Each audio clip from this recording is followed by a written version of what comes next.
អរគុណសម្រាប់ការអញ្ជើញមកកាន់ផ្ទះនាងខ្ញុំអាដាសូមជម្រាបសួរចា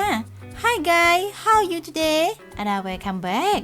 ថ្ងៃនេះនាងខ្ញុំសូមបង្ហាញពីមុខម្ហូបដែលបងប្អូនខ្មែរយើងចូលចិត្តពិសាហើយមានរសជាតិឆ្ងាញ់ទៀតផងចាព្រោះជាមុខម្ហូបដែលមាននៅបន្លែចម្រុះពណ៌ចម្រុះនឹងវីតាមីនជាច្រើនយ៉ាងចា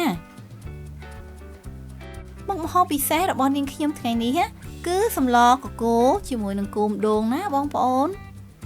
សូមបងប្អូនអញ្ជើញទស្សនានៅវិធីចម្អិនជាមួយនឹងខ្ញុំទាំងអស់គ្នាណាចាប៉ុន្តែសូមកុំភ្លេចណាជួយ like ជួយ share និងជួយ subscribe channel ឲ្យនាងខ្ញុំផងណា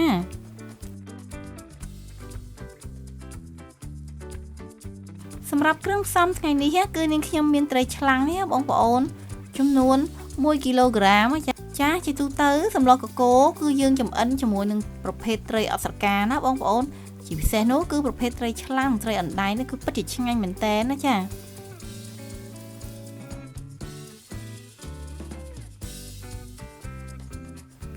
នាងខ្ញុំក៏បានបន្ថែមជាមួយនឹងសាច់ជ្រូក3ជាន់ណាបងប្អូនធ្វើឲ្យសម្លកកូររបស់យើងកាន់តែមានរសជាតិឆ្ងាញ់បន្ថែមទៀតណាចាហើយថ្ងៃនេះនាងខ្ញុំមាននៅបន្លែពិសេសដែលកម្ររកបានណាបងប្អូន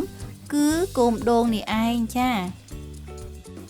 គ្រឿងផ្សំផ្សេងទៀតគឺមានគល់ជាមួយនឹងស្លឹកគ្រៃណាបងប្អូនគឺយើងប្រើទាំងពីរណាចាមានជាមួយនឹងស្លឹកក្រូចសើចមានជាមួយនឹងរមៀតជីជាមួយនឹងរំដេងជាមួយនឹងខ្ទឹមសហើយក៏មានបន្ថែមជាមួយនឹងម្ទេសផងដែរបងប្អូនចាហើយក៏មិនភ្លេចជាមួយនឹងប្រហុកជាគ្រឿងសំខាន់មានអំបិលខ្នុរជាមួយនឹងទឹកត្រីជាមួយនឹងអំបិលស្ករសចុងក្រោយបង្អស់នេះគឺអង្ករលីងណាបងប្អូនដែលមិនអាចខ្វះបានសម្រាប់បន្លែបៃតងវិញគឺនាងខ្ញុំមាននៅស្លឹកម្រុំបងប្អូនចាគ្រឿងផ្សំគឺបានត្រៀមរួចរាល់អស់ហើយណាបងប្អូនតោះ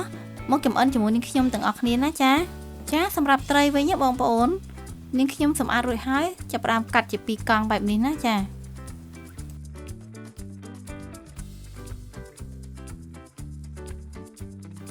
សម្រាប់សាច់ជ្រូកវិញគឺយើងធ្វើការហាន់រាងស្ដើងសម្រាប់សម្លកកូរយើងបងប្អូនកុំភ្លេចបន្ថែមជាមួយនឹងសាច់ជ្រូក3ជាន់ផងចាព្រោះជួយបង្កើនរសជាតិសម្លរបស់យើងនឹងឲ្យកាន់តែឆ្ងាញ់ទៀតណាបងប្អូន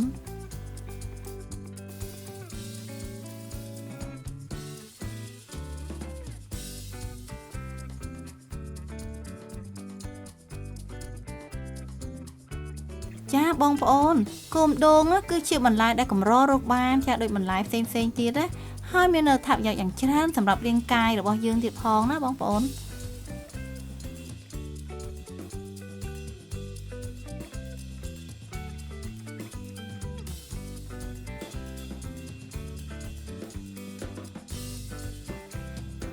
ប៉ុន្តែសម្រាប់គោមដូងនេះប្រសិនបើយើងចិត្តបែបនេះហើយបងប្អូនទើបយើងយកទៅត្រាំទឹក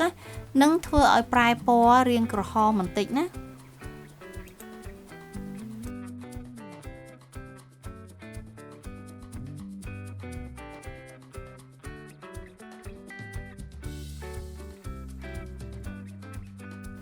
ប៉ុន្តែប្រសិនបើយើងដាក់ទឹកហើយបន្ថែមក្រូចឆ្មាបន្តិចបងប្អូនទើបយើងចិត្តគោមដូងនឹងដាក់ត្រាំជាមួយនឹងទឹកយើងនឹងធ្វើឲ្យកាត់បន្ថយនៅការប្រែពណ៌ឡើងក្រហមនេះបានណាបងប្អូនរួចហើយយើងត្រាំគោមដូងនេះទុកមួយឡែកសិនណាយើងមកហាន់ជាមួយនឹងគល់ស្លឹកគ្រៃហាន់ជាមួយនឹងស្លឹកគ្រៃណាបងប្អូនសម្រាប់សម្លកកូរនេះគឺយើងត្រូវប្រើទាំងគល់និងប្រើទាំងស្លឹកគ្រៃទើបឆ្ងាញ់ណា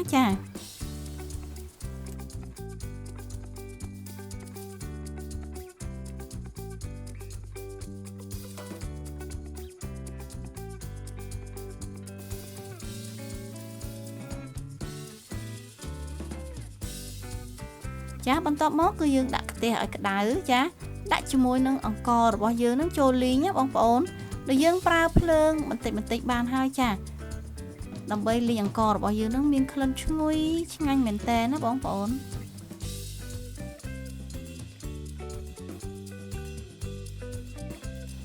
បន្ទាប់មកគឺយើងយកអង្កររបស់យើងនេះទៅបុកឲ្យម៉ត់ណាបងប្អូនសម្រាប់ការបុកឲ្យម៉ត់នេះយើងត្រូវដាក់ម្ដងបន្តិចណាដើម្បីឲ្យងាយស្រួលក្នុងការបុកហើយលឿនរហ័សទៀតផងណា ច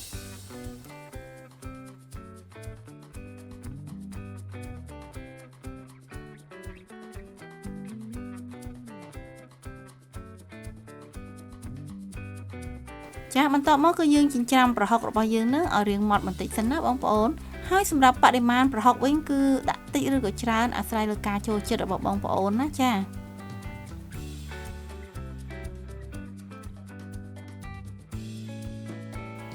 ចាបងប្អូនស្លឹកម្រុំគឺជាប្រភពនៃជាតិរ៉ែប្រូតេអ៊ីនវីតាមីននិងបេតាការ៉ូទីនចានិងអាមីណូអាស៊ីតបងប្អូនហើយក៏ជាឱសថកែរោគដ៏ពូកែស័ក្តិសិទ្ធិចំពោះជំងឺបេះដូងចានិងជំងឺសរសៃឈាមបងប្អូនការពារការដុសដុំសាច់ប្រឆាំងនឹងការរលាកជាថ្នាំបញ្ចុះទឹកនោមចាបញ្ចុះកូលេស្តេរ៉ុលនិងជំងឺទឹកនោមផ្អែមបងប្អូនជាពិសេសគឺជំងឺលើឈាមព្រមទាំងទប់ស្កាត់សកម្មភាពនៃការចម្លងមេរោគចូលទៅក្នុងរាងកាយរបស់យើងបានល្អទៀតផងណាចាឥឡូវនេះគឺចូលដល់វគ្គចម្អិនណាបងប្អូនគឺយើងដាក់ឆ្នាំងដាក់ប្រេងឆាឲ្យក្តៅចាទើបយើងដាក់ជាមួយនឹងប្រហុករបស់យើងនឹងចូលឆាចាឲ្យឡើងឈ្ងុយតែម្ដងបងប្អូន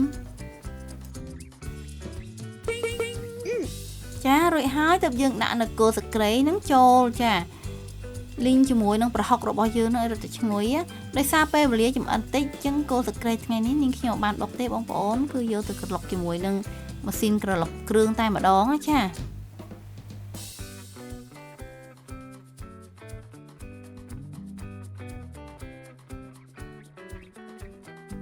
ចាបន្ទាប់ពីកូរគ្រឿងឲ្យឡើងឈ្ងុយបន្តិចហើយបងប្អូនទើបយើងបន្ថែមសាច់ជ្រូករបស់យើងនឹងចូលនៅពេលដែលយើងបន្ថែមសាច់ជ្រូកនេះគឺយើងអាចកូរបានជាមួយនឹងគ្រឿងរបស់យើងណាបងប្អូនចាបន្ទាប់មកគឺបន្ថែមជាមួយនឹងអង្ករលីងបងប្អូនគឺកន្លះកូនចានចង្កឹះចាបងប្អូនយើងធ្វើការកូរគ្រឿងរបស់យើងនឹងឲ្យឡើងឈ្ងុយឈ្ងប់សិនណាចា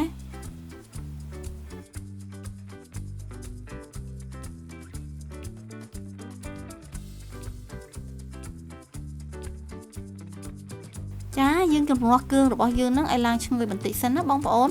ទើបយើងធ្វើការបន្ថែមទឹកបន្តិចចាដើម្បីឲ្យគ្រឿងរបស់យើងនឹងចូលជាតិសព្វល្អជាមួយនឹងសាច់របស់យើងណាបងប្អូន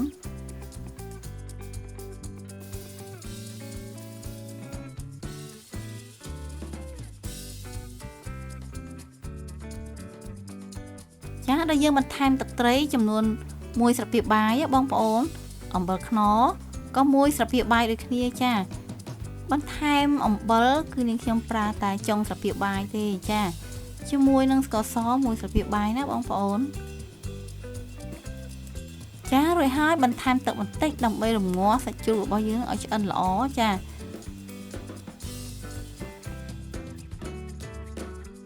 នៅពេលដែលសាច់ជ្រូករបស់យើងរំងាស់រាងឆ្អិនបន្តិចហើយទើបយើងបន្ថែមសាច់ត្រីរបស់យើងចូលបងប្អូនចានៅពេលដែលយើងដាក់សាច់ត្រីចូលហើយបងប្អូនគឺយើងអត់ត្រូវការ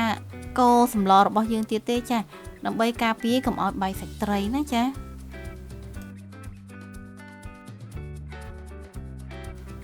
ចាហើយជាពិសេសសម្លកកូរបងប្អូនគឺយើងអត់បន្ថែមទឹកឲ្យច្រើនទេចាយើងដាក់ទឹកឲ្យល្មមជាមួយនឹងសាច់របស់យើងណា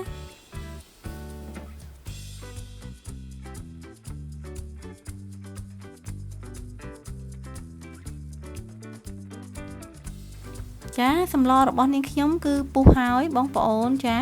យើងធ្វើការរំងាស់ឲ្យរាងឆ្អិនត្រីបន្តិចណាបងប្អូនហើយយើងភ្លក់រសជាតិឲ្យហើយថាត្រូវបន្ថែមអ្វីទៀតអញ្ចឹងណាចាបន្ទាប់មកទើបនាងខ្ញុំបន្ថែមជាមួយនឹងបន្លែរបស់យើងបន្លែគោមដូងនឹងចូលបងប្អូន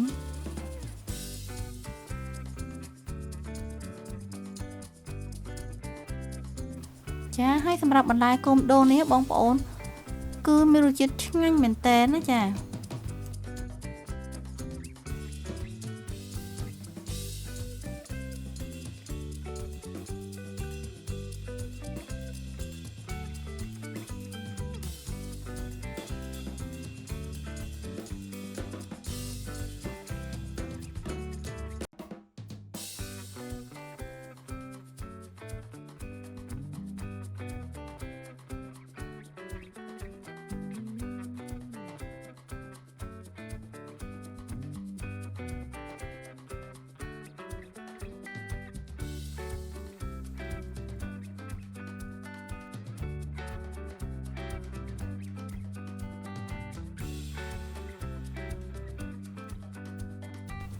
ចានៅពេលដែលបន្លែរបស់យើងរាងទន់ហើយឆ្អិនហើយបងប្អូនគឺយើងបន្ថែមជាមួយនឹងស្លឹកម្រុំរបស់យើងនឹងចូលចា